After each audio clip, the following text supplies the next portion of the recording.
നീലൂട്ടൻ്റെ birthday ആണ് കേട്ടോ അടുത്ത മാസം. അപ്പം നമ്മൾ വിചാരിച്ച് ഷോപ്പിംഗ് ഒക്കെ വേഗം കഴിക്കാന്ന്. കാരണം വിഷു ഒക്കെ അങ്ങോട്ട് കഴിഞ്ഞ് കഴിഞ്ഞാൽ പിന്നെ കളക്ഷൻസ് ഒന്നും ഉണ്ടാവില്ലല്ലോ. അപ്പം നമ്മൾ ഡ്രസ്സ് സെലക്ട് ചെയ്യാൻ ഉണ്ണിയേട്ടനെയും കൂട്ടിയിട്ടാട്ടോ പോണേ. അപ്പം ഞങ്ങളിതാ ഉണ്ണിയേട്ടൻ്റെ ബെഡായി ഒക്കെ ഇങ്ങനെ കേട്ട് ഇങ്ങനെ പോവുകയാണ്. അപ്പം നമ്മൾ ആദ്യം ഡെക്കാത്തലോണിൽ പോയിട്ടോ നീലൂട്ടന് ഡ്രസ്സൊക്കെ എടുത്തു.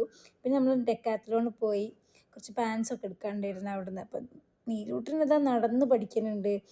ഉണ്ണിയേട്ടനതാ സ്കേറ്റിംഗ് അറിയാം, അവന് അറിയാം ചെയ്യാൻ. പക്ഷേ കുറച്ച് കാലമായി തോന്നുന്നു ചെയ്തിട്ട്. അപ്പം സ്കേറ്റിങ്ങിൻ്റെ ഷൂ ഒക്കെ ഇട്ട് കഴിഞ്ഞതിന് ശേഷമാണ് അവന് മറന്നുപോയി എന്നുള്ളത്. പിന്നെ ഓൻ കാണുന്നതിലൊക്കെ അങ്ങനെ കയറുന്നുണ്ട്. പിന്നെ നീലൂട്ടനൊരു ബോൾ വാങ്ങി. അപ്പോഴത്തേക്ക് ഏകദേശം ഉച്ചയൊക്കെ ആയിട്ടോ. അപ്പം നമ്മളിത് ഇമാമോമെന്ന് വാങ്ങിയ ആ ഒരു പ്യൂര അവന് കൊടുക്കുന്നുണ്ട്. ഫസ്റ്റ് കുറച്ച് കഴിച്ച് പിന്നെ തുപ്പിക്കളഞ്ഞു. അങ്ങനെ ഞങ്ങൾ നേരെ ലുലു മോളിലേക്കാട്ടോ പോയത്. നമ്മളവിടുത്തെ ഫുഡ് സെക്ഷനിൽ ഒരു ഫുഡൊക്കെ കുറച്ച് ട്രൈ ചെയ്യണമെന്നൊക്കെ വിചാരിച്ചിരുന്നത്. പിന്നെ നമുക്ക് കുറച്ച് സാധനങ്ങളൊക്കെ വാങ്ങിക്കാനും ഉണ്ടായിരുന്നു. അവിടെ അത്യാവശ്യം എന്തൊക്കെയോ ഓഫറൊക്കെ ഉണ്ടെന്ന് പറഞ്ഞു. പിന്നെ നമ്മൾ നട്ട്സും പിന്നെ അങ്ങനെ കുറച്ച് സാധനങ്ങളൊക്കെ വാങ്ങിയിട്ടുള്ളൂ കേട്ടോ.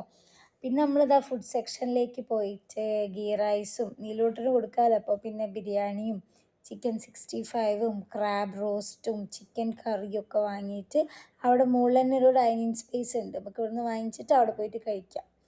അങ്ങനെ നമ്മൾ അതും വാങ്ങി മുകളിൽ പോയിട്ട് കഴിച്ചിട്ട് ഞാൻ പിന്നെ മോമി ലൈഫ് ആയതുകൊണ്ട് അറിയാമല്ലോ, അത് നീലൂട്ടൻ്റെ കൊടുത്തൊന്ന് സെറ്റാക്കണം. നീലൂട്ടനാണെങ്കിൽ അവിടെ ഫുൾ അലമ്പാക്കി ഗൈസ്.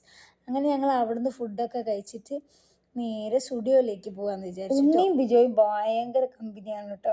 അങ്ങനെ ഞങ്ങൾ ഏകദേശം സ്റ്റുഡിയോയിലെത്തി. 1-2 ഡ്രസ്സൊക്കെ എടുത്ത് അങ്ങനെ ഉണ്ണിയാട്ടോ ബില്ലൊക്കെ പേ ചെയ്യുന്നത്.